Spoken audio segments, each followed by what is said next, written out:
Jake Asman Show will begin shortly. Thanks to all these great Patreon members who help support the show. Get your super chats ready. Jake will be here in just a moment. If you love the New York Jets, this is the place to be.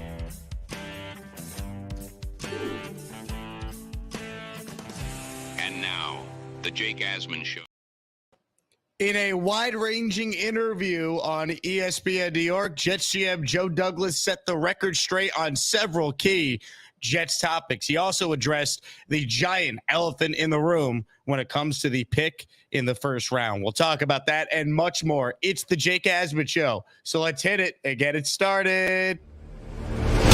Man, our Jets are primed for a historic season.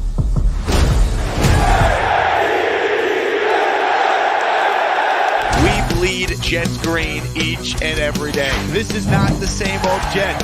We have Aaron freaking Rodgers. We have Garrett Wilson. Let's go. We have Breece Hall. Please subscribe and hit the like button below. Super chat, baby. Cut the line. We have Sauce Gardner. We have Quinnen Williams. The Jets bandwagon is loaded. Now it's time to talk all things New York Jets. It's the Jake Asman Show.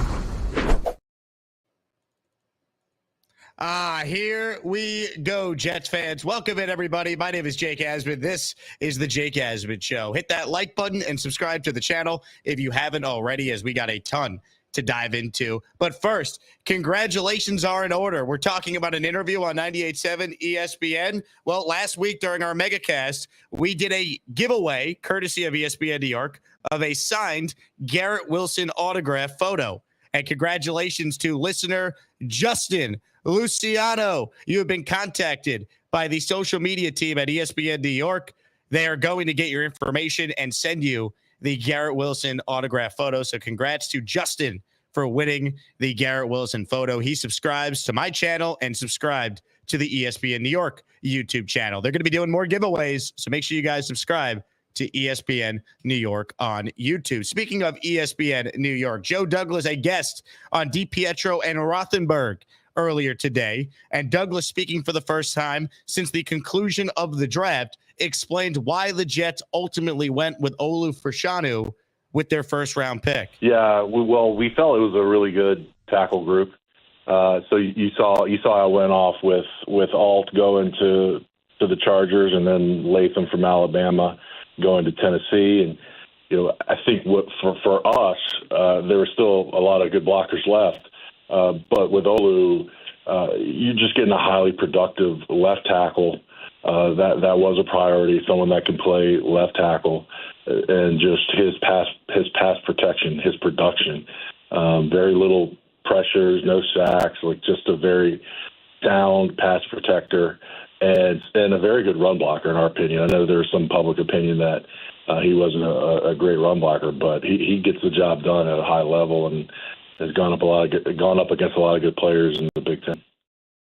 So I think the key answer there is left tackle. There were other guys who maybe could project to be a left tackle, or there was a debate like Troy Fautanu. Is he a tackle or a guard?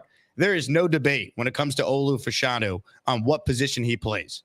Now, the question is, will the Jets train Olu at guard in the event there's an injury there? Is Olu truly the sixth man all over the O-line, or is he the sixth man only at left tackle or right tackle? This was Joe Douglas being asked that question once again on DiPietro and Rothenberg this morning. I think that's probably more of a Robert question, but I feel like tackle's what he's played his entire career in high school and college. And I think he'll get out here practice, and we'll have him get in the left tackle stance, get in the right tackle stance. I mean, he's going to practice a lot of different positions here. And he's excited to get into a great room. We love the depth in the room. Unfortunately, I guess one of the silver linings about all the injuries we've had the last 2 years is that we've had a lot of young depth players that have had to step up and start games in this league. And so all of our backups have started games. And so, he's going to add to a great room and be with two top tier veteran players and people in Tyron and Morgan. That's the biggest thing. He's going to get an opportunity to learn from the two tackles. But based on that answer there, it sure does not sound like Joe Douglas sees Olu at guard. Maybe they give him an opportunity, but I think they specifically drafted this guy, Jet fans, because he's a left tackle. They want him to basically be a sponge and absorb as much information as possible from Tyron Smith and go from there. Because Tyron Smith's not making it through 17 games. The last time he played a full season, guess what? Ryan Fitzpatrick was the Jet quarterback. So there's going to be games he misses. That's okay. Last year, he played 13 games. If I would tell every Jet fan, would you sign for 13 games from Tyron Smith? You should say, yes, I would, Jake. Definitely. Because he was second-team All-Pro last year in those 13 games. That's how good this guy still is. Right? This guy is an unbelievable player, but there's injury concerns. And that's why Olu's here to be a sponge and eventually take over. And then you have a cost-efficient option at a premium position for years to come. Here's more from Douglas. So obviously a major debate in this draft was, what will the Jets decide to do in the first round? Would they go out there and would they potentially do the maybe unthinkable? And that is take Brock Bowers, right? Would they take Brock Bowers with that pick? Would they do it? That was the question that Joe Douglas was asked, right? Brock Bowers or offensive lineman. Trade up for a receiver. Now, I don't have the cut where he specifically said he was going to trade up for a wide receiver. I do have the cut, though, on why JD explained Olu Fahsanu over Brock Bowers. So we're going to play that for you right now. If you're just tuning in, Joe Douglas was a guest on DiPietro and Rothenberg this morning. I will link the full interview in the description of this video, but hit that like button as we listen in to a very candid and revealing forthright interview with Douglas. Here's the money answer here, addressing the elephant in the room. Bower boys, listen up. This was why Joe Douglas took linemen over BB. Yeah, Brock was certainly in that scenario. I mean, the draft kind of came off probably how most teams had it, with the wide receivers, the tackles, and Brock, and of course the quarterbacks. So, Brock was certainly in our consideration, and a player that we felt is a dynamic chess piece. You can move all over the board. We felt like for us, and I think you touched on earlier, like, okay, what are the what are the problems that could really sidetrack the team moving forward? And so it became really clear, like, we're going to get a player in Olu that is highly productive, is our type of guy, plays with our type of mentality, toughness, effort, grit, and it just was an opportunity that we couldn't pass up. That's the money answer right there, why they chose Olu over Bowers. That's the money answer. They chose Olu over Bowers because they sat down and did what we all do as Jet fans. What could possibly go wrong to derail this Jet season? What could do it? The answer is not we don't have enough weapons. It's Aaron Rodgers is on his ass. He's hurt, and the season's up in flames. Coming off major injury at 40 years old, we can't protect him. Tyron gets hurt, and Carter Warren's out there trying to protect Aaron Rodgers' blind side. Max Mitchell's out there trying to protect Aaron Rodgers' blind side. They broke that down in the room.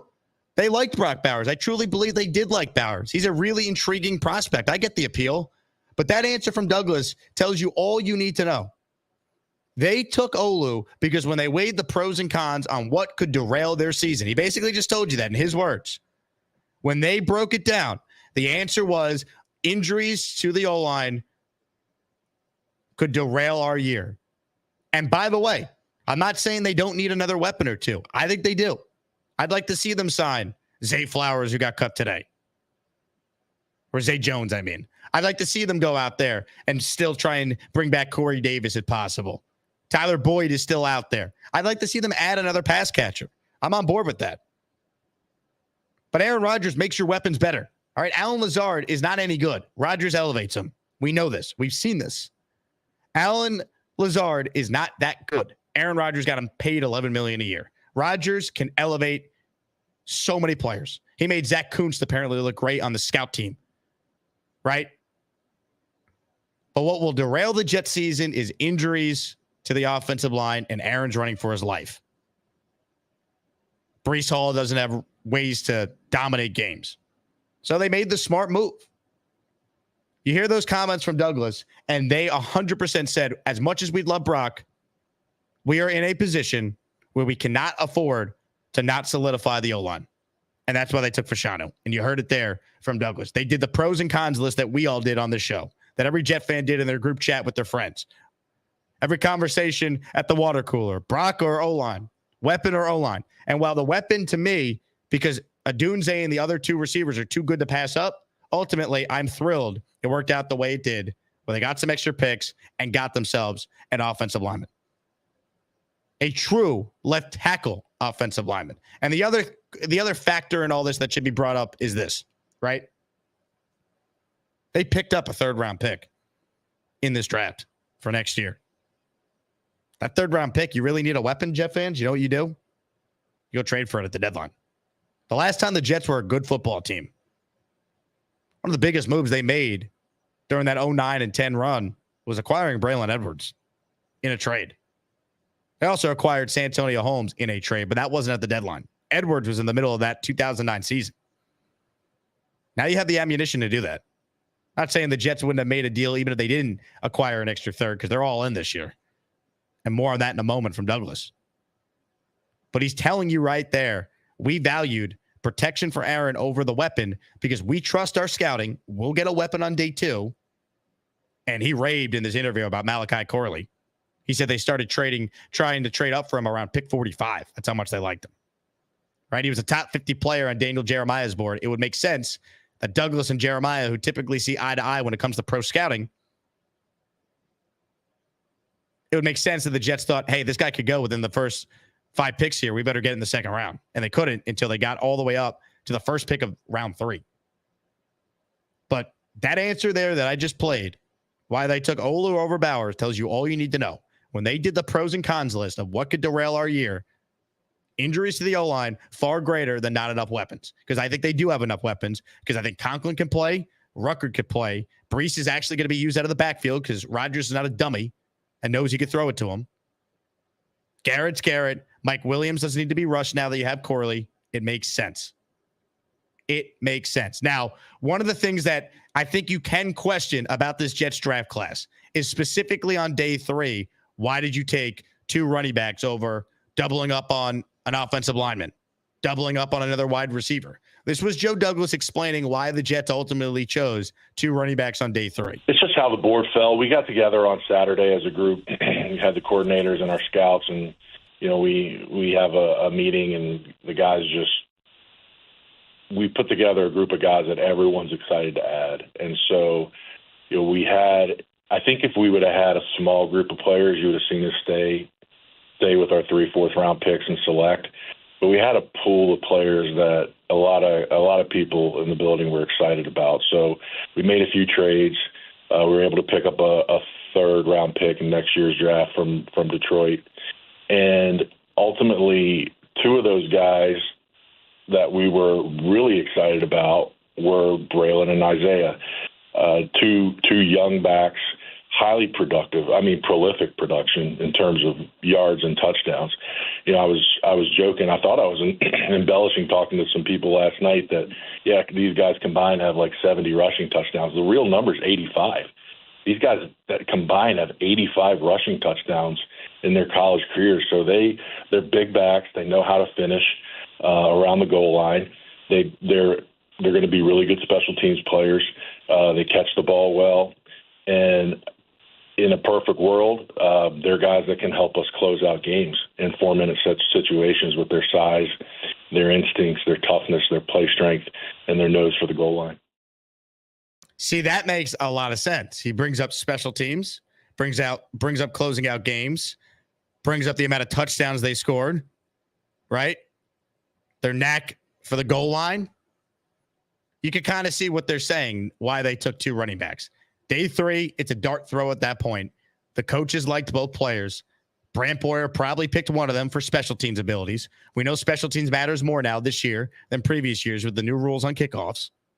It actually makes a lot more sense when you get that forthright answer from the general manager there on DiPietro and Rothenberg. Really good interview with JD. Really good interview. We don't have time to play the cuts of him backing Aaron Rodgers, but when Joe Douglas references an interview this offseason that he watched with Thomas Morstead, Guess which interview he's referring to on what show? Yours truly. Last week when we had Morstead on and he talked about his perception of Rodgers was not great till he actually met him and got to know him. Douglas brought that up in this interview. That was our show. So I recommend everyone listen to the full thing because Douglas was very good. I got one more from Douglas before we get to me, maybe the most important thing he said, and it's also the shortest clip I have for everyone. Here's Joe Douglas talking about, will the Jets potentially add more veteran players to this roster now that the draft is over? Yeah, I mean, we're going through the list of veterans, and we're looking for some guys, any chance we can to add, to fortify some different position groups. We're talking through that yesterday, today. If there's some guys that make sense, we don't have a lot left in the budget to go out and spend. But if there's if the right opportunity presents itself, I think we can add to different position rooms, and as long as it's the right type of player and person. Right type of player and person, we will add if we could afford said players, essentially what he's telling you there. They don't have a ton of cap space, but they have enough for another pass catcher. They have enough for a Corey Davis reunion. They have enough for Bakhtiari on the minimum. Connor McGovern, he's, to me, priority for the interior offensive line. Have enough for him on the minimum. I would expect the Jets to still add to the roster based on what you just heard from Joe Douglas right there. Why stop now? They have always added players, by the way, after the draft. Go look at Joe Douglas's tenure. Morgan Moses signed in June. We could bring up Dalvin Cook from last summer, but forget Dalvin Cook. How about Adrian Amos? Once there was an injury to Chuck Clark. We have always seen the Jets under Douglas add players post-draft. The first move this GM ever made, and ended up not working out, but it was the right approach. He tried to get Matt Khalil, brought him in out of retirement to be what, the center? And he stunk. Or was he a tackle? I forget. Either way, that was the move he made because he tried to help solidify the O-line. But when you hire your GM in early June of 2019, there's not much he really could do. That's why I always throw away 2019. And then 2020 was a teardown. So when you evaluate Douglas's record, I don't give him credit for 7-9, and I ignore 2-14. I judge Douglas when he hired his coach, Saleh. Last year was supposed to be the year they make the playoffs. It blew up on play 4 because of the Rodgers injury. Now they're in year 4. It's no excuses. Get it done.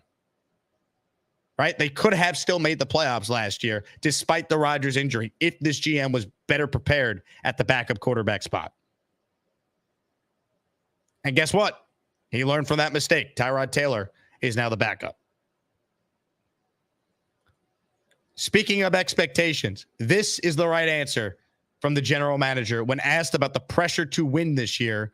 Otherwise, he knows he could be out of a job. Yeah, of course, we understand the pressure. We know what the stakes are.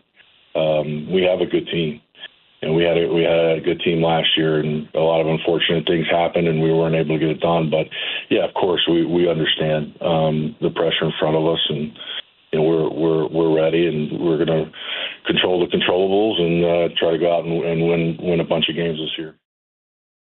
That is what you want to hear. Let's go.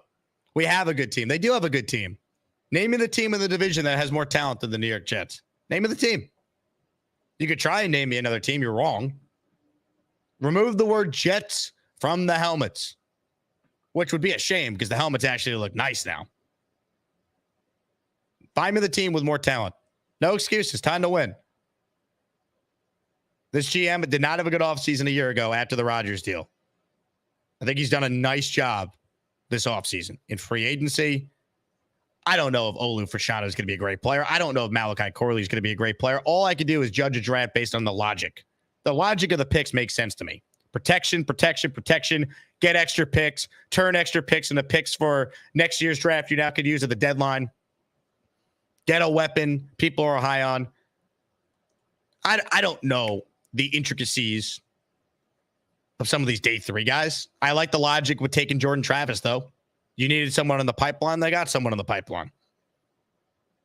There's been some good GMing going on. And this was a really good interview, and I can't recommend it enough. Shout out to DiPietro and Rothenberg on 98.7 ESPN, which you should be listening to from 6 to 10 a.m. Monday through Friday, because they did a nice job with Douglas breaking all things down.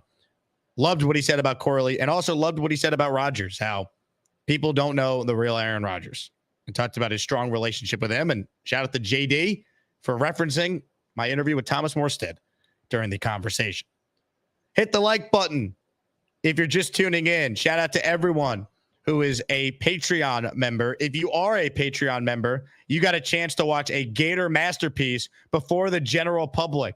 Gator put together an epic, and I mean epic, NFL draft recap from all 3 days of our megacast. Go to patreon.com/Jake Asman Show to watch it. Behind the scenes footage. Patreon users get it first. Here's a short clip, and hopefully this will make you finally make the plunge and be my 400th subscriber on Patreon. We are live. It is the start of our NFL Draft Megacast. Can we give a huge shout out to listener Will Collins, who made it to Detroit with a Knoble sign, baby. Coach Salah's brother's here. How's it going? How long is that cigar? My God. I'm going to hug him so tight his cigar's going to end up in my mouth. We should check in with Kevin James and ask what he thinks they will do. I have no idea. I'm the king of Queens. Vegas, baby. Reebok. Ladies and gentlemen, Nick Mango. What's up, Nick? How we doing, Jake? Yeah! Olu Fahsanu from Penn State. Now, I have some stuff, though. Batiaris, do you see him going, or do you see Knoble going? Because I think he has a chance to get drafted tomorrow. You have Batiaris. The Jets drafted somebody tonight also. But who's Batiaris? He's out of college. Say hello to Gator. I think you guys are going to have a lot of fun. You made a very good boy. I had something to do it, at least for 3 minutes. All right. We're good. Hey, Charles, I'm going to do an impersonation now. You want to hear it? Listen. Go ahead. Is that a me? Who am I? Me? What Puerto Rican spirit should I drink tonight here in Vegas? Ronda Barlito. I can't roll my R's that way, so I don't even know how to spell that.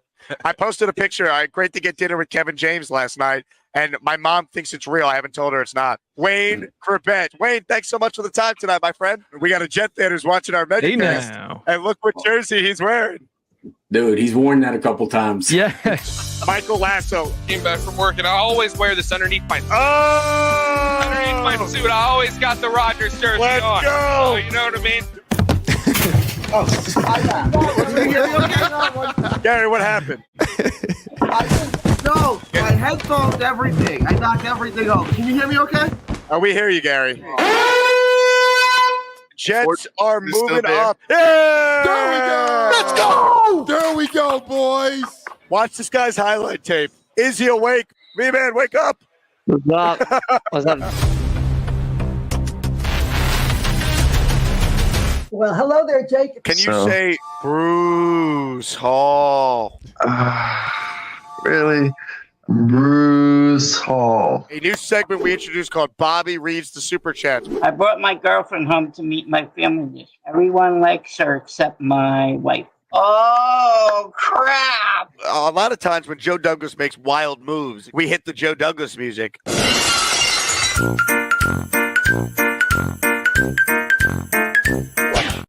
I love this show, man. Can you make that sound effect again, Charles? I know it sounds dirty. I'm sorry. I wasn't going there. Jesus. Wow, eating out tonight. All right. Actually, oh, come on. Look at this tweet that I just got from VR. He's a great Amazing. listener to our show. I want to thank my man right here, Gator McCluskey, for his excellent work in helping us have unbelievable graphics, commercial breaks, everything you saw on screen. This man built, and we owe it all to the great Gator McCluskey. Jets, Jets. Have a good one, everybody.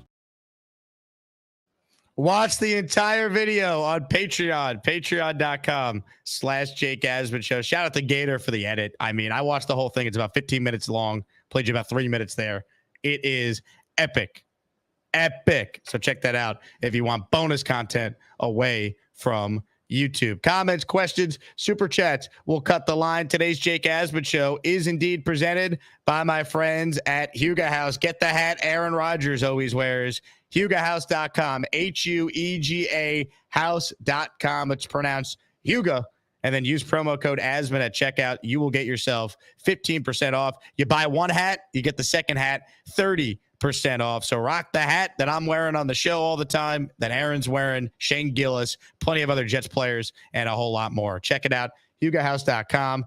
Your vintage inspired caps, 15% off when you buy one, 30% off when you buy two, using promo code Asman. All right, comments, questions, super chats. We'll cut the line. On the first show today, we had a lot of great super chat. So I appreciate the audience for that. And shout out to everyone who is an Asmaniac. We cannot do it without you. This first super chat from JC Jets starts us off. He writes in, Saleh is more involved with the offense this year. Maybe that's why we're changing to a power style and Joe Douglas drafting offensive players with an aggressive/defensive mindset. I understand Saleh might be more involved in the offense. I really don't know what that means though. The offense is Aaron Rodgers. You know? We could slice it any way we want. The offense is what Aaron wants to do, and that's how it should be. It's his offense. He's the only one that sees the genius in Nate Hackett. Just like Peyton was the only one who saw the genius in Gase. It works. Just stay out of the way. Shake and Bake, channel member, priority response in the comment section. Jake, is Chuck Clark and Tony Adams the two starting safeties? Is that good enough to compete? I think they are the two starting safeties, and I do think it is good enough to compete. I'd like another safety added. I'm not counting on it. I wouldn't count on it. Pittsburgh Mike checks in. He's an Asmaniac. Jake, I wonder how JD is evaluating the wide receivers now. Does he want to add another cheap vet? Or will he wait to potentially trade for one in season before the deadline? I think he wants to add a cheap vet. I think they'll add another pass catcher. That's my prediction. I don't think they're done. Could they look to add someone at the deadline? Yeah, I mean, there's probably going to be injuries. I hate to say it. You know, you pray to the football gods. They're not serious, right? Nothing catastrophic happens to Garrett or Brees, etc. But yeah, I mean, I would expect the Jets to be aggressive at the deadline. Martin says, like the video. Jake does good work. I always tune in. Thank you, Martin. Appreciate that. Appreciate that. Let's take some calls now, shall we? Gus Buster Hotline is the place to be. Let's go to Paul, who's first up today. What's up, Paul? How you been, Jake? Been a while. Yeah, man. How are you? What's going on? I went away to St. Paul last week, so for business, so still recovering. But I feel that. Yeah, it's all good. Then I went on a golf outing second I got back, so it's been a long week. Lost my voice a little bit, but it's my birthday, so I'll party like it's my birthday. Let's go, Big Paul. 53 today. Yeah, happy birthday, man. And just want to talk about JD. I feel he definitely. Thank you. So, a little Hennessy later for you, a little Jaeger for me later. You got it. Help on my throat. But, one thing I think JD did, I don't feel he was that aggressive. I still think he played it as he's going to be here next year. I feel he made really strong moves. And I was pretty content with everything he did. Feel like he continues to dot the I's, cross the T's. I think there's really no good running backs to pick up in free agency that would really thrill me as much as taking a chance in the draft on some of the younger kids and save that money for other players like a Bakhtiari that because we are a little light on our funds to pick some people up, and you want to even save a little bit for down the line in case people start to get hurt that you can plug and play. So it's good that he picked up the draft pick, and he's not done. He's going to nail a couple other people in free agency. And I'm just very, very happy with the move going O-line, because that's the most important thing. The O-line is everything on our offense, from Rodgers. Uh-oh. Paul, we lost you, man. Your connection was in and out. But happy birthday, man. Appreciate you calling in on your big day and spending some time with us. It might be this guy's birthday. You never know. Charles Gorman next up on the show today. Hello, Charles. It's not my birthday today. What were you just lying down on your bed, Charles? Looks like you got up in a hurry. I was just gonna sit down on my bed for a little while, but yeah, I'm fine. What's going on? Nothing much. Just came back from a nice long walk. How was it? It was nice. What specifically occurred on it? What specifically occurred on it? What made it nice? The weather, the people, the dogs. The people. Are you like the mayor in your neighborhood, Charles? Do you know everybody? No, I'm not the mayor. I know who the mayor is. He's a childhood acquaintance of my father. Of course, the great Dennis Gorman. No, that's not my father. I mean, my father's name is Dennis Gorman, but he's not the mayor. Right. I didn't say he was. But you referenced your father, and I said, yes, the great Dennis Gorman. Thank you, but he's out at work right now, so. Right. Anyway, I didn't really watch the JD interview today. I didn't get up until like 12 noon this afternoon, so I was asleep very long. Well, did you watch the clips I played from it? Yes, I did. Yep. And I was very impressed with it. Good stuff, JD. I'm not saying I'm a JD truther, but I've always believed in his potential to be a good GM. I mean, I love a lot of his free agent moves. I love his draft picks. Sounds like you really love him. I think he has a good heart. I think he has a right mindset. I think he really cares about the team. I think he really cares about the fans. I know he missed on quite a bit of free agency and a few draft picks, but nobody's perfect, you know. And I know people still trash on him because of his record. Charles, I don't know what. You're reading the comments again, man. No, I'm not. I just remember people talking about it before. Oh, okay. And, you know, I understand his record isn't very good, but 2019, that was kind of like a wash year. 2020 was a rebuilding year. 2020, I really judged him based on these past few years.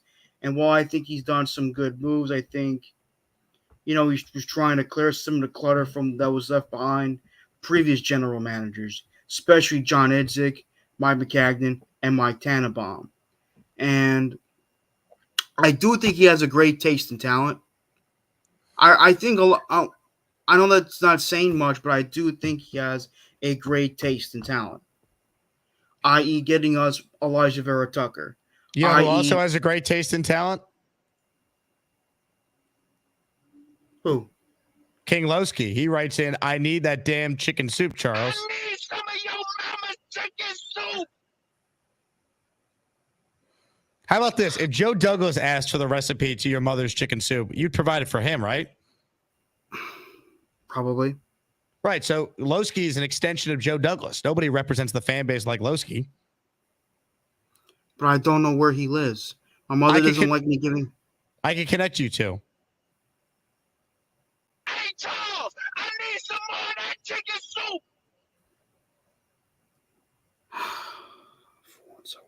soup. You're thinking about it. How much for the recipe? $2 million. I'm just kidding. $2 million. I'm joking. Sounds like you're serious. I just want the chicken soup talk to stop. Because every time I come on here, it's like always about that damn chicken soup. Well, I think you know why. Hey, Charles, I need some more of that chicken soup. People want to know. It's just chicken soup, man. I mean, I don't want to come off rude, Jake. Do you cook? I cook on occasion, sure. Have you ever made chicken soup on your own? I have not. No, that's why I only will make it if I get the recipe to your mother's chicken soup specifically.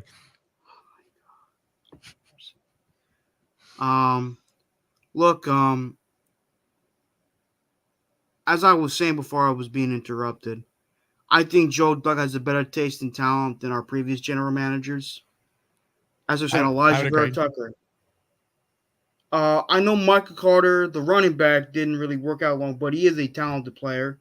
Elijah Moore is a talented player. Michael Carter, the second, are one of the better slot corners in the league. DJ Reed, Sauce Gardner, Jermaine Johnson, just to name a few. I'm not going to name them all, but I just can't wait for the season. Hopefully we get some good players. I'm not really in on getting Bakhtiari. I don't hate the guy, but I don't think he could play because he's been banged up a lot more than Tyron Smith has. He's played a lot less games than Tyron Smith has. But we'll see, that's all I got to say at this moment. Final question for me, Charles. Any update with the woman, I believe her name was Cynthia, who you are perhaps exploring? We're not dating. We're romantic just connection? friends right now. Right. Any update on the friend zone, though? Have you beaten it yet? No, not yet. Any plans to beat it? Right now, I'm just going to try to be friends until I can get a full-time job. All right. Green and white pinstripes wrote in, Charles, what's for dinner tonight? I just had I woke up at 12. I had a very late breakfast. I went out for a walk, had a rice ball palm at one of my local pizzerias. It's called Brooklyn Pizza in Fords. All right. Well, Charles, you have a wonderful evening, all right? You too, man. Are you going to do another show tonight? No, this is my second show. I'm going to the Knicks game right after this. Knicks in 5, right, Charles? Oh, good luck, man. I hope they win tonight. They better. Thank you, Charles. Thank you for the time. What a call. Big fella's up next. Hello, big fella. Hey, what's up, Jake? How's it going? Happy birthday to Altoon, baby. Yeah, that's right. And my cousin just had a baby today. So congrats to her as well. Wow, April 30th, a big day in big fella's life. It's a big day, bro. Anyway, I wanted to give my take on Joe Douglas. I wanted his head at the end of last season. I really did. The record combined with me thinking that he punted on the season, I just didn't think he was, I didn't think he was it. But he has produced a pretty competitive team on paper. And the draft, while I would have liked Jalen Wright, as you know, I have to accept the fact that he's not going to be here. So, from the draft picks and stuff like that, I can see it. I can see us winning the division, honestly. But, we got to give him time. I guess it's up to Salah now. Well, I think he gets this year with Salah. Like if this team for whatever reason doesn't make the playoffs, like I don't know if I'm just letting Joe Douglas hire another coach who hired Salah. To be honest, after this offseason, I would. Can we see how it plays out first? What if all these guys they signed are beat up, injured, and they're not any good? Well, I don't think that's going to happen. But I just don't want to say oh, it's all on Salah and Douglas gets a pass. I don't know. They would have been in the playoffs the last 2 years if Douglas was better at his job. Salah did enough, in my opinion. That's true. But, Douglas did do his job this offseason. He did. He did make he definitely increased the talent pool on the roster, so. Also, haircut looks good, big fellow. Oh, thanks, man. Well, I'm just not wearing a hat, bro. So you're a handsome guy. Thanks, man. I appreciate that. Yeah, no problem. But also, I've been reading stuff in the chat and in the Discord. Gary and Bonesy going at it, about Douglas and stuff like that.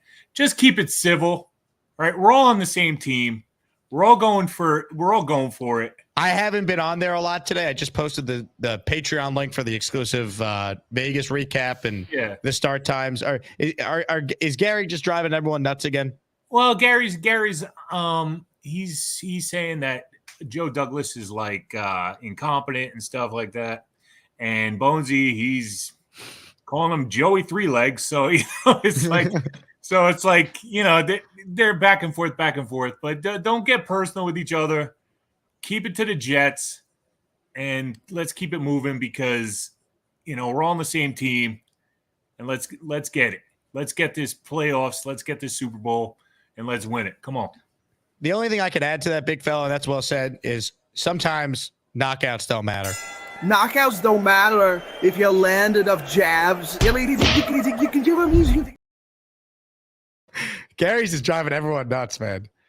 Neil is up next. He never drives people nuts. What's up, Neil? Just wanted You going full V-man? Want to put on my little Duke. All right. This is the toughest dog on the block right here. I love it. It looks like B-Man's dog, Neil. It looks like Linus. No, Linus is no. Nobody compares to the dude. All right.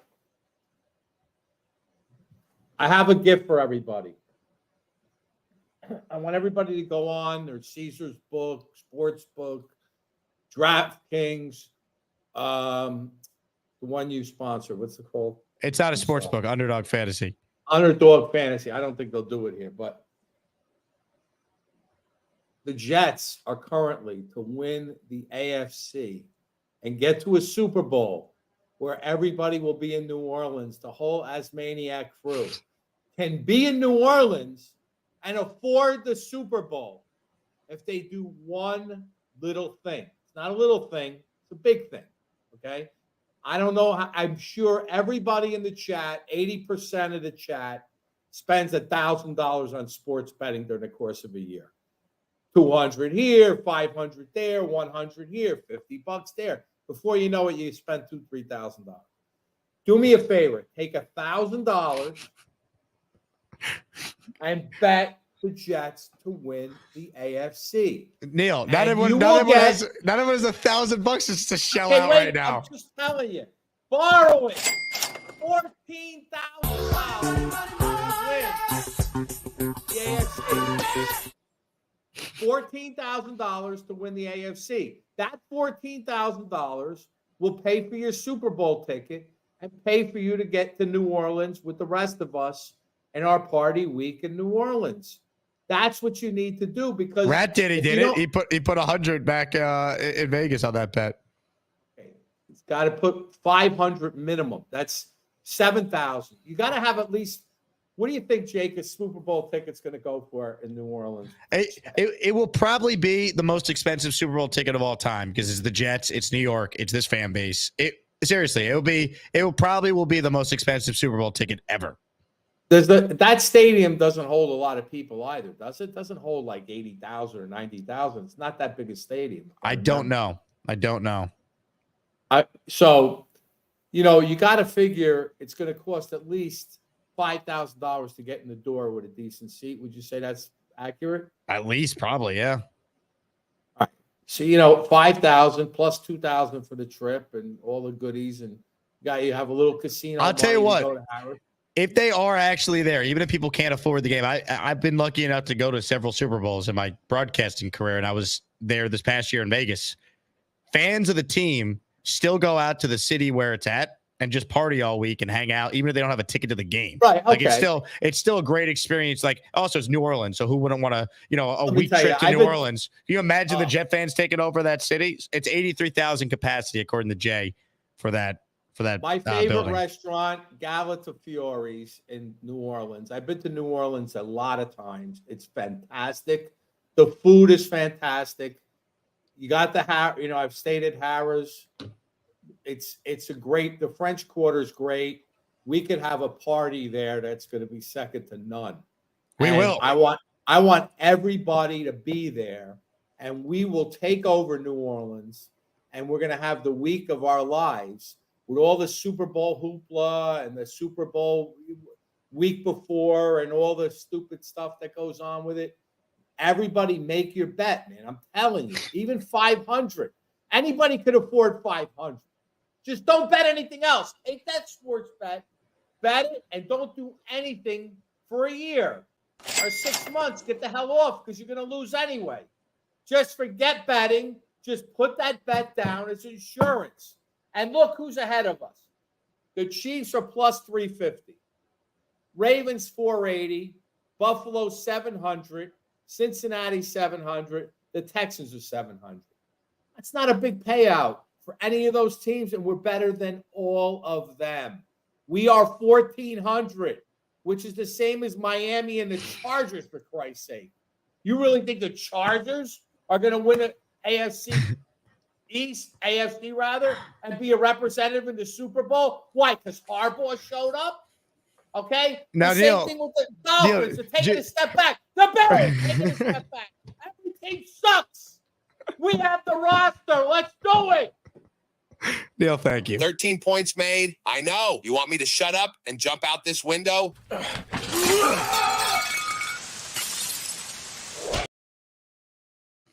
Vintage Neil. Now, I'm all about what Neil's saying. I hope he's right.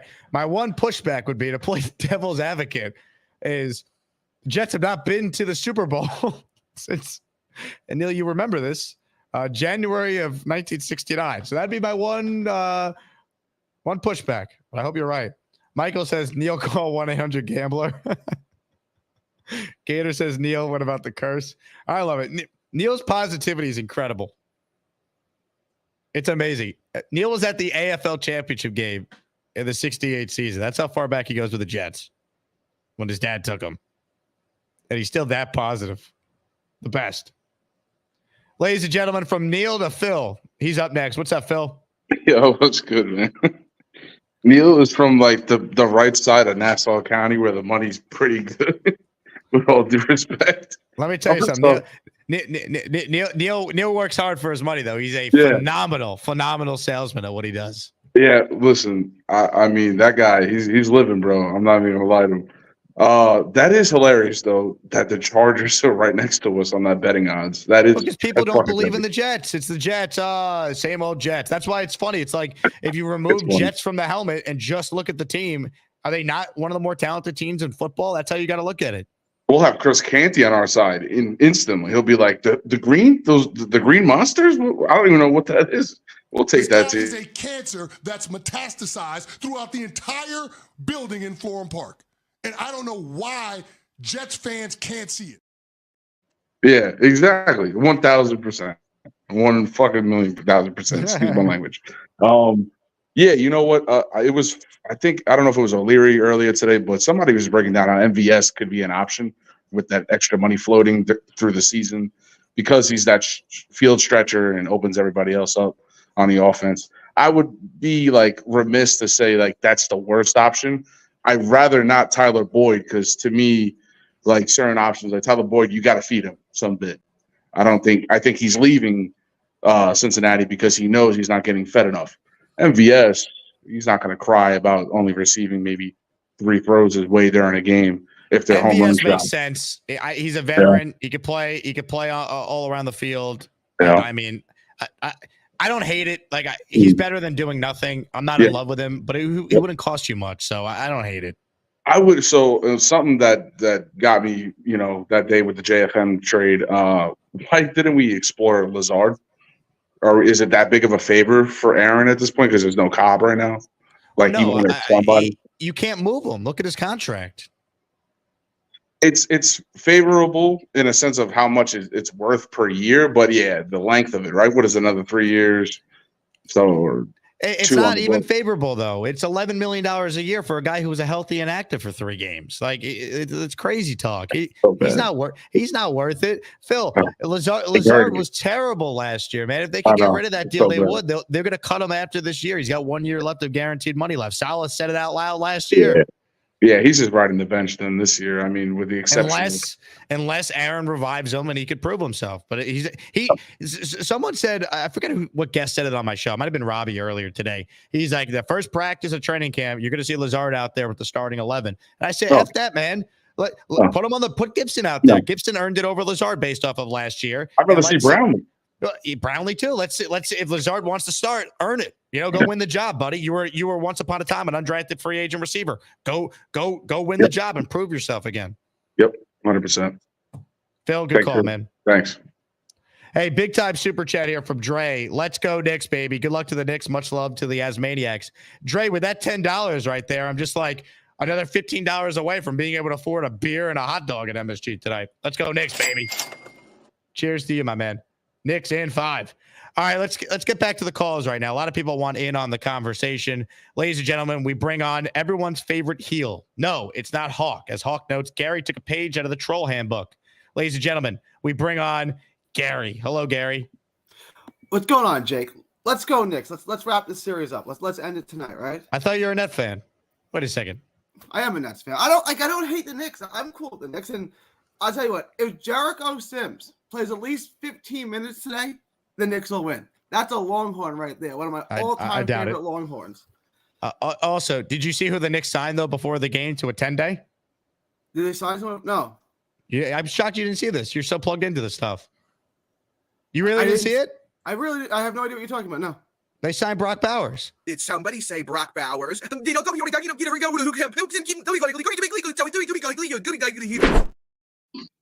now we bring on Mr. Bodsey, as you two will hash it out on the show. Here we go. All right. My guy, Gary. Listen. Go ahead, buddy. No, well, I'm a counterpuncher. You go first. Like, I don't call anyone out. Though, man. Listen, when we're talking in chat, right? Sorry for getting the chat all crazy today. But every time I said if you want to argue, do pros and cons with me. You just gloss over. I'll talk about the shit that JD sucks at. But all you bring up is Zach Wilson and the record. You don't talk about anything that Joe Douglas did positive. You're telling me, if you can honestly say, yeah, Joe Douglas he's done nothing. This roster sucks. He got us a Hall of Fame quarterback that came to this amazing roster. We have 6 players on the team that could become superstars and get paid in the top tier of their position. Just pro and con me. Don't just say, what is 27 and 56? He had a 3-14 year. Well, it doesn't matter. He had knockouts don't matter. There's no other stat that matters. Like Parcells says, you are what your record says you are, right? That's a little lazy, Gary. There has to be context. So if you're debating Joe Douglas, you have to talk about you have to acknowledge the record, yes, but that's not the only thing that matters. Like, no, it's the only thing that matters, right? And Woody Johnson and the Jet faithful think 27-56 is good. Look, this guy can barely put a sentence together. They don't. Aaron Rodgers. No, but Gary, stop it. I'll let you finish. Aaron Rodgers got hurt on play 4. They would not have been in a situation where they went 7-10 this past year if he did not get hurt. That factors in the evaluation. You can't just ignore that in the evaluation. The reason why Douglas has a job right now is because Rodgers got hurt on the opening drive of the year. If he had played and they went 7-10, he would have been out of a job. It's a lot different when Zach Wilson plays for you for the entire season. That's why this is it. He made the mistake with Wilson. He doubled down on that mistake. He got his mulligan. It's win or everyone's out. I don't know why that's so hard to comprehend. Let me kind of make the case here. So he's drafted 6 running backs in 5 years. We still don't have an RB2. He's put together. You got Brees Hall. Who cares? I can't even go. Go because he's on your side. No, right? No. I like both of you. Gary, I'm going to give you 60 seconds unfiltered. Let it rip. 6 running backs in 5 years. Don't have an RB2. Right? He drafted Denzel Mims and Elijah Moore, and you guys complain we don't have a slot receiver. He drafted 2 of them. Right? He drafted Zach Wilson, the worst pick of all time, arguably, top 5 worst picks of all time. Didn't put a veteran in the room with them. Then the next year still had him start. Got rid of Mike White to keep Zach Wilson. Didn't get a backup for Aaron Rodgers and went back to Zach Wilson and put together the worst quarterback room probably ever at that point, although Denver's making a good case for it right now because they have Zach Wilson. There's nothing. He's 27-56. Everyone wants to complain. Well, his first year doesn't count. His first year was his best year. And then you say, oh, he rebuilt. Okay, that was his choice. You can rebuild an NFL team in 2 seasons. Teams do it all the time. But it's only Joe Douglas, which we have to love him and smother him in kisses because he's our GM. He's incompetent. He's awful.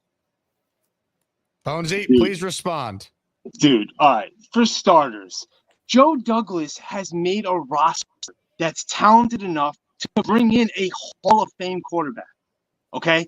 There are how many players on the team? So you're telling me, 6 running backs in 5 seasons? They're all day 3 picks. This isn't the San Francisco 49ers where you could draft Elijah Mitchell in the 6th round and he becomes a starter. I've asked you 8 times in the chat. Give me some teams and examples of all these day 3 running backs that are RB2s and killing it. Like, I want to know. Like, give me some good guys. Like I just feel Michael Carter got a bad rap. He wasn't a bad running back. We almost didn't like when we were talking running back in that draft when we took Brees Hall. We didn't even want a running back. We were letting Michael Carter be like, oh, we can run with him. And then Joe Douglas takes arguably what is he, the 2nd best running back in the league? Like Joe Douglas has 6 guys on the team that could get paid at the top of their position that he drafted. He finds players like Quincy Williams off the waivers that has superstar potential. He is good at his job. He fucked up. He drafted Zach Wilson, and it took us 3 years to rebound. I'm with you. I agree with you with that. He also you're not good at your job. It's that simple. You're not good at your job. If you draft a guy that sets you back 3 years, number 2 overall, you're not good at your job. Okay, you explain to enjoy this. Gary, hold on, Bonesy, hold on. Explain the Eagles situation then, Gary. Explain that one. They missed on a number 2 pick as well. They recovered because he hit on Jalen Hurts and Howie Roseman. They tried with Rodgers. We still got to see how it plays out. He got hurt on the 4th play. You think the Jets would have went 7-10 last year if Aaron Rodgers plays, let's say, 15 of 17 games?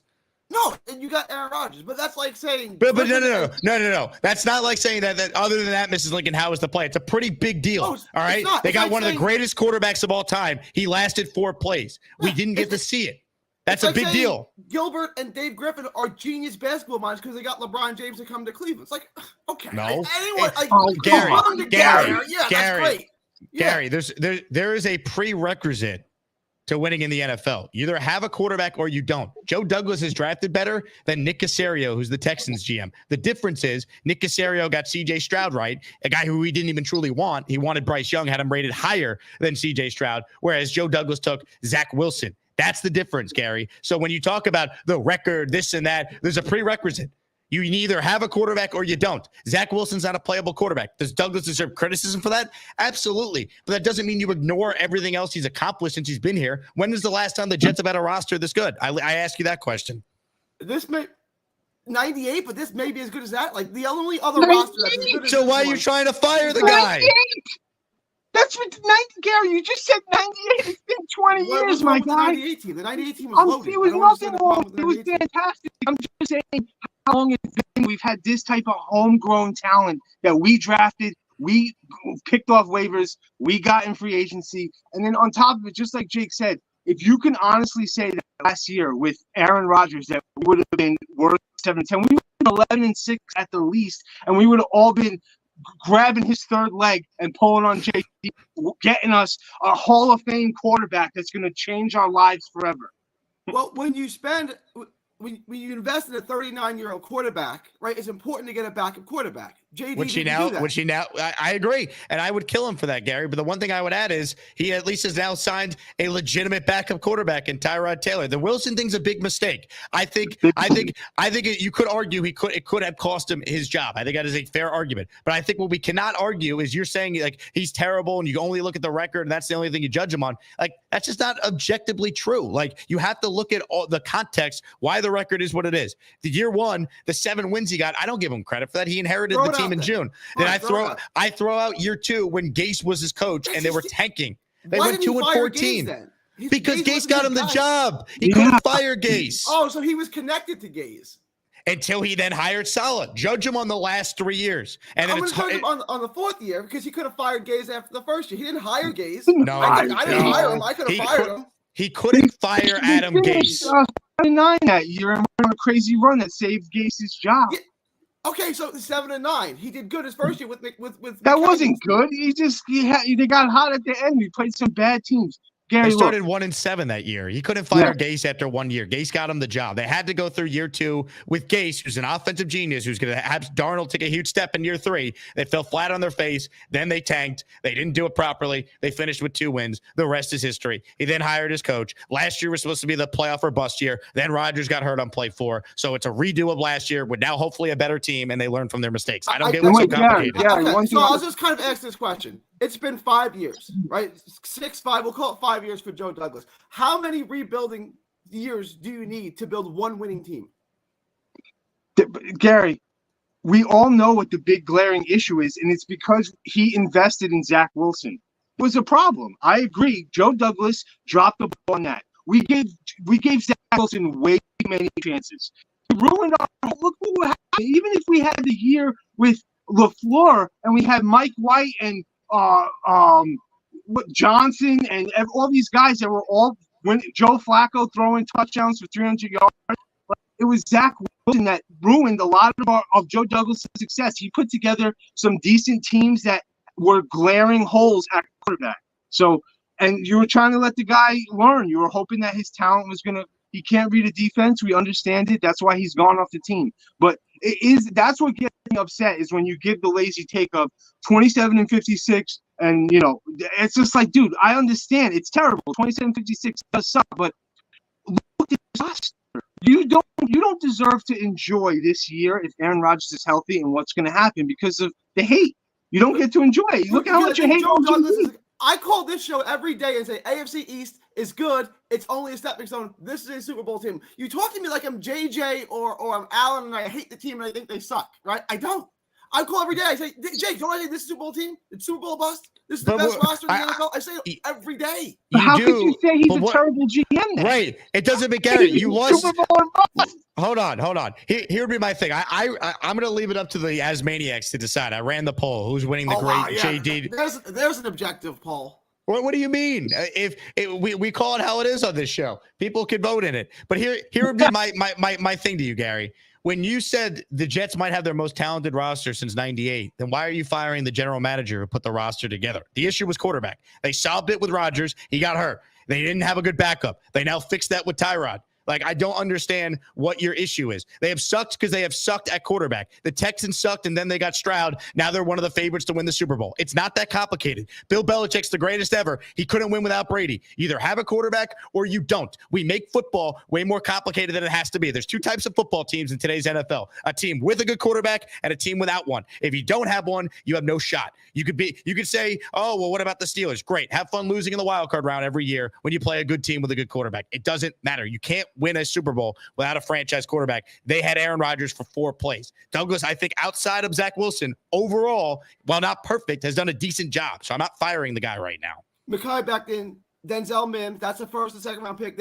I put this in. Yes, it's not great, but he gets credit for Quincy Williams, John Franklin Myers, Tony Adams. He gets credit for Sauce and Garrett and Jermaine and Brees and Elijah Vera Tucker and Joe Tippmann. We can keep going. Like, I don't need to relitigate everything. He hasn't been perfect. JFM for a future 6th rounder, Jake. He found him off waivers. He gave you 3.5 great seasons. That's really productive. It's a good pickup, but obviously he didn't value him that much if he traded him for a future 6th rounder. Yeah, because he got Hassan Reddick. Gary, you're just talking in circles. You know why they made that move. They have no money. That's the problem. They had no cap space. I think the return sucks. That doesn't take away from the fact that he got him off waiver wires. Doesn't take away from the fact Braxton Berrios was a waiver wire pickup too by this GM. He has done well in trades. He has done well on waivers. He has done okay drafting. He has not been perfect in free agency. But the biggest reason why the Jets have not won is because they have sucked at the most important position in sports. They had Rodgers for 4 plays. You have to play it out before you say this guy's a bad GM. You have to. We've been playing it out before. I put this. This is but you understand the context. You haven't been playing it out. This was last year. Was supposed to be year 3 where it all came together. It lasted 4 plays. 4. I was there. It was the worst moment of my life. 4 plays, Gary. 4. You've had a pretty good life. How many? How many? Count it, Gary. How many plays? 1, 2, 3, 4. All right. So please, my God, if you're going to tell me this is the most talented roster since '98, why are we firing the general manager who put the team together? So I put this in the Discord, guys. This came up on my memories, right? It was a picture from April 29th, 2021. I said, today the Jets make a Jamarcus Russell, Ryan Leaf, Tim Couch, Blake Bortles-sized mistake with a picture of Zach Wilson and set their franchise back another 3 or 4 years. He and make missed on Zach Wilson. For decades to come. JETS. Gary, there was no quarterback. I get it right. You didn't get it right. Who would you have taken? There was no quarterback. What quarterback were you taking? I don't take bad players. I would not take a bad player. If there's no one good at that position, I don't force something that's not there. Who would I have taken at that time? Waddle or Chase? Who would you like better? Who's playing quarterback for the Jets if they didn't take a quarterback in 2021? Not Zach Wilson. You could then who? Okay, Gary GM. Who's the quarterback then? You? Yeah, you were definitely taking a quarterback at that pick, Gary. Don't lie. That draft class, just like this draft class, not a shot in hell. Maybe Drake May, but not at number 2. I don't care. I'm not selling back my franchise 4 years because. I muted Gary briefly here. I don't care about 2024, Gary. 2021, you didn't want Zach Wilson. Tell me who you would have taken. What was the plan at quarterback? All right. You want to criticize Douglas for missing on Zach? He deserves the criticism for that. I don't blame him for picking the quarterback. I blame him more for doubling down on Zach this past year. Please, I allow you to now answer the question, Gary. Who should the quarterback have been if not Zach Wilson in 2021? At 2021, I would have drafted a receiver, and on quarterback, I would have played out Donald's contract and brought in Jameis Winston for him to compete with. So Jameis Winston has thrown for 5,100 yards. Name the other active quarterbacks in the NFL who've ever done that in a 16-game season. Dude. Has Aaron Rodgers ever done it? Interceptions don't matter. Is that what you think, Bonesy? Interceptions don't matter? Yeah, they don't That's matter. what you said. That's what you said. What I said. See, this is what's so frustrating about it is my takes are so hot that you have to make things up and then say that I said these things. I didn't say interceptions don't matter. Never said that. That was a lie that you made I up. love you, and then said I love said your cornrows, baby. I do love you. It was quoted in the Discord. I didn't say that. And if I said somewhere, all the shows are recorded. Just pull up where I said intercept don't matter. Gary, it's in the recording. Yeah, pull it up. Go ahead. And if you do it, I'll pay you $1,000. Whoa! I will Someone give you find it. $1,000 cash if you pull it, or you come back and admit that you're a liar. Deal? Are you calling me a liar? No, I'm calling Mr. Bonesy said it's recorded. I said it. So I'll give you $1,000. Let me talk to my executive GM. You come back here and admit that you're a liar. Is that fair? Listen, can you relax here? You're getting a little. I'm relaxed as can be. You're telling me you want to act out sexual fantasies on me in the chat, right? Then you're saying I made things up, right? I didn't say that. If I said it, just pull it up. You said I have sexual fantasies about you. What did you say? You wanted to pee on me like R. Kelly does to the little girls? That's what you said in the chat. What? That's what he said in the chat. If I say pee on you like little girls, then I'll isn't that what you said in the chat? What you say in the chat? Wait till the season starts and I'll piss on you like R. Kelly. Yes, I did. I was completely off on that one. That was who did I R. said, Kelly Gary, I fell into your trap, but I'm stopping. I didn't say anything to you. All I do is counterpunch. I didn't say anything to you. I don't counterpunch. You lost the argument. You said I don't call anyone out. That's not what I do. I'm a Jets fan. I want to talk about the Jets. He wants to talk about acting out weird sexual fantasies. Okay, if that's what you want to do. Knockouts don't matter if you land enough jabs. Folks, that was an all-time moment. I don't even know where to begin. I don't know what that was. I got weird in a hurry. All right. Poll question. Who won the great Joe Douglas debate? Mr. Bonesy or Gary? Early results seem to indicate 88% of the Asmaniacs say it's Mr. Bonesy. Also, congratulations to Gator McCluskey on the next Gator bit. I mean, Gary has every right to criticize Joe Douglas. I was all over it this past year. But you lose me, Gary, when you talk about how it's the most talented roster they've had since the last time they won 12 games in 98, a franchise record. Like, yeah, Mekhi Becton was a bad pick, but it doesn't mean you ignore all the good moves he's made. You don't think if you look at this team objectively, Douglas has done more good than bad? That's why I didn't want him fired. That felt like for a while, like I was an episode of First Take and I was Molly Quorum, only I'm not nearly as attractive as she is. But that was wild, bro. Neil writes in with a super chat. There we go. At least we got some super chats out of this. Boom. Bonesy, stop wasting your time with Gary. Get ready to get undressed when I sell more shoes than you next week. LFG, Bundy out. Yeah, the great Neil versus Bonesy shoe selling off is happening next week, folks. We're going to film it, so be on the lookout for that exclusively for Patreon members. JR Jet with a super chat. Gary's issue is JD passed on Bowers. Yeah, I do wonder, what would Gary's reaction be had they taken Bowers? Does it all come back to Brock? Did somebody say Brock Bowers?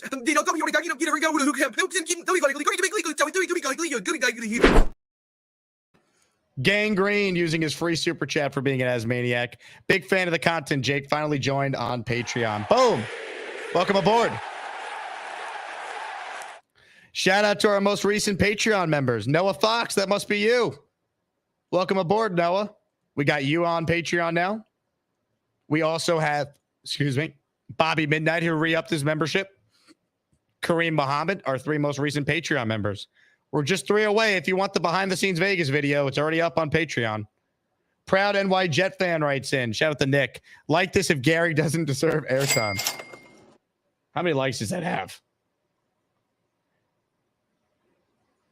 I mean, that call got weird, man, the more I think about it. We're talking about golden showers or something. I don't know what was happening there. Family show, people. Philly Noodles checks in. I've had cornrows rolled too tight as well, Gary.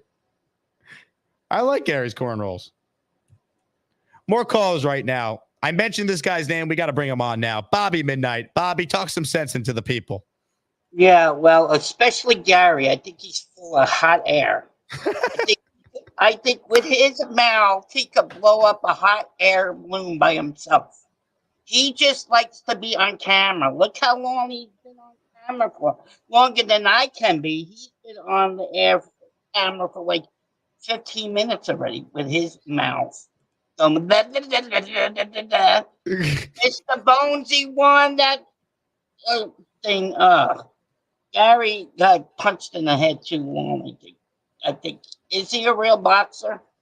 Yeah, Gary's the former light heavyweight champion of the world. Yeah, I think he got hit in the head too long. I mean, he better. His Bobby, comments. Do you want to read another super chat for me? Yes, I mean. This is from Jerome. Jerome Bolden. Gary has my head hurting. Me too, Jerome. I got like a migraine headache after that right now. He just likes himself to talk. That's all he does. And I do love Neil's dog. What was his name? Duke. Duke. I love Duke. So cute, Neil. And I'm going to try to make, hopefully the Jets make it to New Orleans and me and my brother can make it there. I want to meet everybody. We will meet you this year, Bobby. Can't wait. And then during the game, well, we're going to a game this year too, at MetLife. You should. Meet everybody. Yeah, and then the Knicks are going to win tonight at 5. And the Yankees are trying, hopefully they win tonight. But they always have a hard time against the rookie pitchers. Guy who pitched tonight is, the guy shut him out last time. So I'm a little worried about that game. Yeah, hopefully they score some runs, Bobby. They stopped hitting last night after they scored 15 runs back-to-back games. Great call by Bobby Midnight. He's Team Bonesy in the great Gary Bonesy debate. Darth Crypto checks in with a super chat. Bonesy said it right. Gary ignores all your points and only focuses on his, so you can't beat him in an argument. Just ignore him, the crazy uncle. Gary's got some crazy uncle vibes to him. I like that. Who won the great Joe Douglas debate? 87% say Mr. Bonesy. 13% in our poll that started 12 minutes ago say Gary. So, Gary, you do have some supporters. The 13%. All right, I got to leave to go to the Garden shortly here. I'm still laughing at this comment from Hawk. Gary took a page out of my troll handbook and ran with that MFer. Yeah, Hawk, you really have been replaced. But if you don't start gifting memberships to Asmaniacs, you're gone, man. Forget Stupid Town or the Shadow Realm. I'm putting you Shawshank style in the hole. You'll just be done for 24 hours at a time. Better start gifting some memberships. Carly writes in, why do I feel like I'm watching First Take? Not complimentary. Well, it kind of was a little First Take style. Last chance. Comments, questions, super chats. Cut the line. Dave writes in, Gary's supporters were the Bauer boys. That's true. If you're a Bauer boy, you probably love Gary. Bauer boy. He's your hero.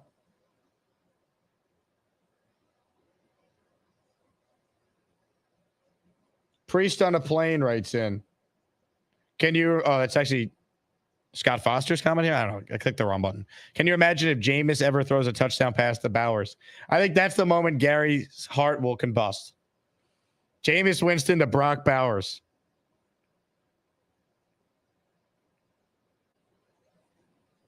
Michael says all GMs make bad picks. They do.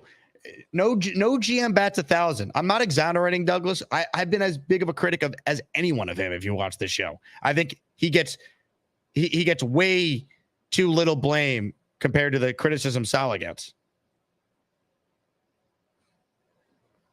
But no GM bats 1,000, man. The best in the Howie Roseman took Jalen Reagor, Gary, over Justin Jefferson. All right.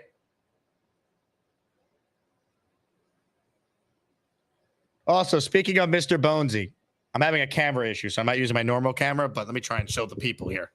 Going to MSG tonight, and I got my Alden shoes on, baby. Yeah. Let's go. So I'm Team Bonesy in the great debate, for the record.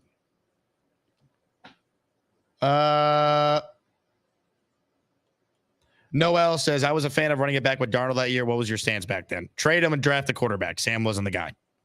It didn't work with Zach, but unfortunately, it wouldn't have worked with Darnold either. So they were screwed either way. Frankie from Flatbush says a 300 batting average for a GM is 50%. Yeah. And I think if you objectively look at Douglas, he's around 50%, depending on what happens with Will McDonald and a couple of the guys from last year. Dano, how many does Brunson get tonight? Whatever it is, play the over, baby. Let's go, Knicks.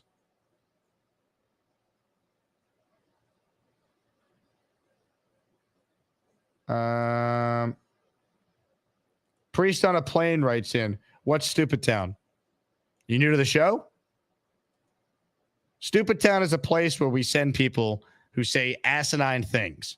We basically put them in timeout for 5 minutes so we don't have to listen to their awful takes. I mean, Black Bowers is definitely like the greatest player in the history. I'm going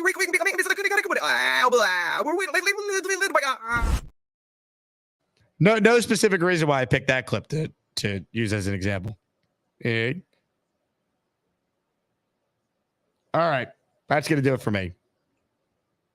David D says, Jake starting a foot fetish channel. This is not the channel for you, my man. This is worthy of Stupid Town. See ya. All the pieces come together in a season, it can be absolute perfection, folks. Because that's what I'm thinking. I'm thinking the Jets, led by Zach Wilson, will fucking suck ass, guys. Chef Kevin says, LOL, them shoes are top tier. Kevin, you know, my man. You paid a visit. FPP with a super chat before we get out of here. I don't agree with Gary, but he was double teamed. He was, and I should have just let Bonesy handle it. But Gary's got a unique ability. Even when I'm like, I'm going to lay out. I gave him his 60 seconds, and then I was just like, there's too many holes in this argument I have to try and poke at. I had no choice. I think Gary's right to criticize Douglas, but will you also lose the argument when you say that this is the most talented team they've had since 98? Because I think it is.